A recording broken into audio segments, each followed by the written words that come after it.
अस्सलाम वालेकुम व्यूअर्स, कैसे हैं। Welcome to pediatric by doctor H शामजिया।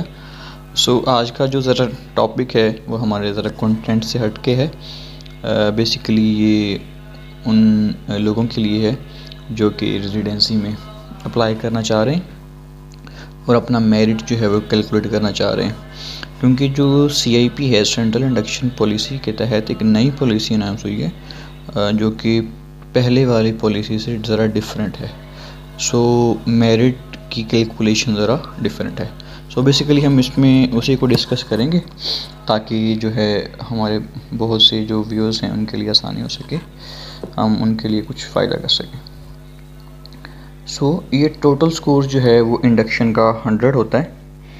इसमें जो है वो 5 नंबर्स जो हैं वो उन्होंने अलॉट किए हैं मैट्रिक को, 5 नंबर FSC को किए हैं, 20 मार्क्स जो हैं वो MBBS को किए हैं, 5 मार्क्स जो हैं वो अटैम्प्ट मार्क्स हैं MBBS में, और 5 मार्क्स उन्होंने हाउस जॉब को अलॉट किए हैं, और पार्ट 1 के उन्होंने 40 मार्क्स अलॉट किए हैं। अगर आप पेरेंट इंस्टीट्यूट में इंडक्शन लेते हैं तो उसके 5 नंबर हैं, पेरिफेरी के 10 मार्क्स हैं, और जो पोजीशन है यानी कि यूनिवर्सिटी में जो पोजीशन ली उसके 5 हैं। हम इसको अलग अलग डिस्कस करेंगे कि मैट्रिक के 5 नंबर कैसे हैं, FSC के 5 नंबर कैसे हैं। हमारे साथ रहिएगा। फर्स्ट ऑफ ऑल मैट्रिक और FSC के 5 नंबर है। मैट्रिक के 5 नंबर हैं इंडक्शन पॉलिसी में, और FSC के 5 नंबर हैं। ठीक है। बेसिकली क्या होता है कि ये जो नंबर्स की बेस पे एक मेरिट लिस्ट अवेज़ा होती है, उसके मुताबिक हम अपनी चॉइस के मुताबिक अपनी रेजिडेंसी को हम जो है वो मेंशन कर सकते हैं या उसको प्रायोरिटाइज कर सकते हैं। जिसका मेरिट ऊपर होगा वो अच्छी रेजिडेंसी की तरफ जाएगा। ठीक है। तो अच्छा, अब मैट्रिक और FSC के 5 मार्क्स हैं, यानी कि मैट्रिक के 5 नंबर और FSC के 5 नंबर हैं। इसको कैलकुलेट कैसे करना है कि जो आपके ऑब्टेन्ड मार्क्स हैं मैट्रिक में divided by total marks into 5। ठीक है। ये मैट्रिक के आ जाएंगे और ऐसे ही FSC के आ जाएंगे। दोनों को मिला के 10 मार्क्स के अकॉर्डिंग आपके कितने आते हैं, 9 हैं, 8.7 हैं, 8.6 हैं, वो आपने नोट कर लेने। ठीक है।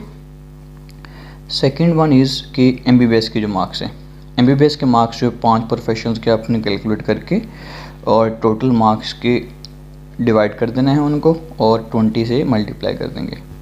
इसमें जो इम्पोर्टेंट बात है वो है कि इस्लाम में तो पाक स्टडी के मार्क्स को इंक्लूड करना है। जो 20 मार्क्स में से आपके मार्क्स आएंगे वो आपने अपनी जो है वो मेंशन कर लेना। फॉर एग्जांपल आपके 14 आते हैं, आपके 16 आते हैं, आपके 17 आते हैं, आपने मेंशन कर लेने। ठीक है। अच्छा जी, उसके बाद आते हैं अटैम्प्ट मार्क्स। अटैम्प्ट मार्क्स इसमें ज़रा क्राइटेरिया चेंज हुआ है।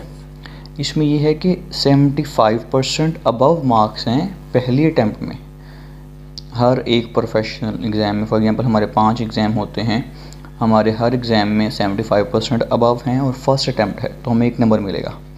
लेकिन अगर वो 75% से कम है, पहली ही अटैम्प्ट है लेकिन 75% से कम है, तो हमें 0.5 नंबर मिलेंगे। लेकिन किसी बच्चे की सप्ली आ गई है, किसी बैड इशू कोई इशू हो गया है, तो लेकिन सेकेंड अटैम्प्ट में उसको 75% से अबव आ गए हैं, तब भी उसको 0.5 मिलेंगे। समझ गए बात को। इसमें जो बात इंपॉर्टेंट है कि अगर किसी की सेकंड अटैम्प्ट है लेकिन मार्क्स भी 75% से कम हैं तो उसको कोई मार्क्स नहीं मिलेगा। एक प्रोफेशनल एग्ज़ाम में, हर प्रोफेशनल एग्ज़ाम में ऐसे 5 प्रोफेशनल एग्ज़ाम है तो 5 ही आपकी जो है वो अटैम्प्ट के नंबर काउंट होंगे। ठीक है। टोटल मार्क्स 5 हैं। ये मैं लोकल्स का बता रहा हूँ। इसमें फ़ॉरेन का जो है, फ़ॉरेन के बेसिकली नैब के एग्ज़ाम में उनके 3 स्टेप्स होते हैं। उसके मुताबिक सेम क्राइटेरिया है, लेकिन वो 1.67 मार्क्स हैं ईच स्टेप का, तो 3 स्टेप के मिकल 5 मार्क्स बन जाते हैं। ठीक है। हमें फॉरवर्ड करना चाहिए। अच्छा जी, आगे है पार्ट 1 के मार्क्स, यानी कि पार्ट 1 जो FCPS पार्ट 1 देते हैं या MDMS का एग्ज़ाम देते हैं, उसके उन्होंने इंडक्शन पॉलिसी में 40 नंबर रखे हुए हैं। ठीक है। अब MDMS का क्राइटेरिया ये कि जितने आपने ऑब्टेन किए हैं डिवाइडेड बाय टोटल इनटू 40, जितने आपके मार्क्स आएंगे वो आपकी इस पॉलिसी के अंदर ऐड ऑन हो जाएंगे। ठीक है। FCPS का क्राइटेरिया ये है कि अगर आपने पास किया हुआ है तो आपको 30 मार्क्स ऐड ऑन हो जाएंगे सबके। ठीक है। लेकिन जो आजकल न्यूज़ सर्कुलेट हो रही है वही हो रही है कि अब FCPS जो है जिन्होंने एग्ज़ाम पास किया होगा उनके 40 मार्क्स ऐड होंगे पॉलिसी के अंदर, ठीक है। इससे कोई फ़र्क नहीं पड़ेगा, क्योंकि अगर तो पास हैं सारे कैंडिडेट तो 30 आ जाएंगे पुरानी पॉलिसी के तहत, न्यू पॉलिसी के तहत सबके 40 आ जाएंगे, तो मेरिट पे FCPS के मेरिट पे कोई फ़र्क नहीं पड़ेगा, ठीक है। तो क्राइटेरिया जो भी हो।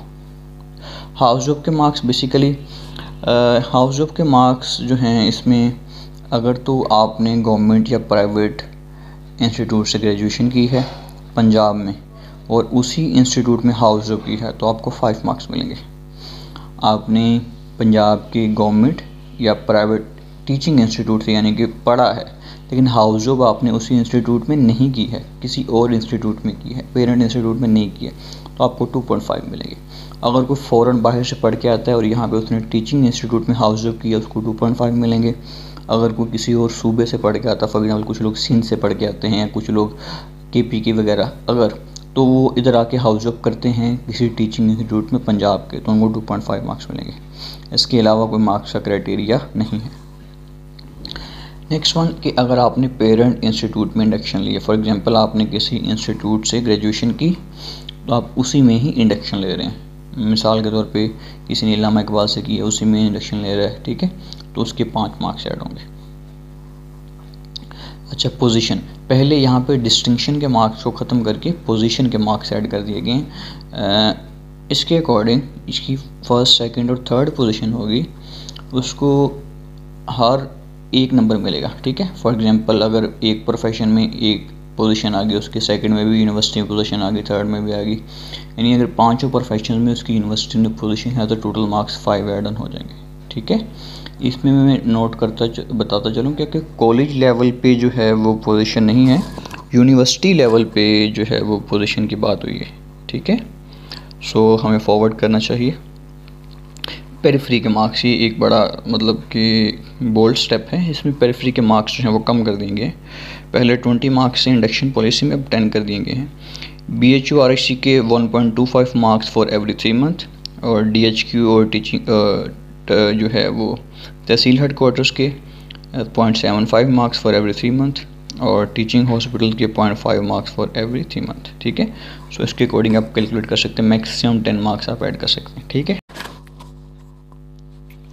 हाँ जी, तो बेसिकली ये जो है, ये जो सर्कुलेट हो रहा है सोशल मीडिया पे, ये वो बेसिकली नोटिफिकेशन है जो कि पॉलिसी के तहत जो चेंज हुई है पॉलिसी, उसका नोटिफिकेशन है। बहुत से लोग जो है वो इसकी फेवर में बोल रहे हैं, बहुत से लोग इसके अगेंस्ट बोल रहे हैं।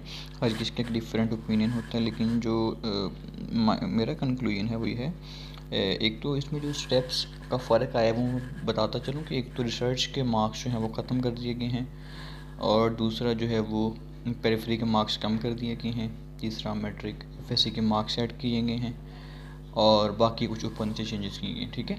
सो मेरा जो कंक्लूजन है वो ये है कि I think it's a well balanced policy. मतलब मुझे तो ये अच्छी पॉलिसी लग रही है, क्योंकि इससे ब्राइट स्टूडेंट्स जो हैं वो ऊपर आ रहे हैं, ठीक है। लेकिन मुझे इख्तलाफ है, वो इख्तलाफ तरीके से है कि डेवलप कंट्री में अगर कोई पॉलिसी जो है वो बनाई जाती है, उसको प्रायर टू टाइम जो है वो हम जो है उसको नॉमिनेट करते हैं कि ये इतने अरसे बाद ये पॉलिसी लागू हो जाएगी। लेकिन जो यहाँ पे इशू आ रहा है कि आप जो है वो इंडक्शन के 3 दिन पहले या कुछ दिन पहले जो है वो आप पॉलिसी अनाउंस करते हैं, जो कि एक बड़ी डिफरेंट है पिछली पॉलिसी से।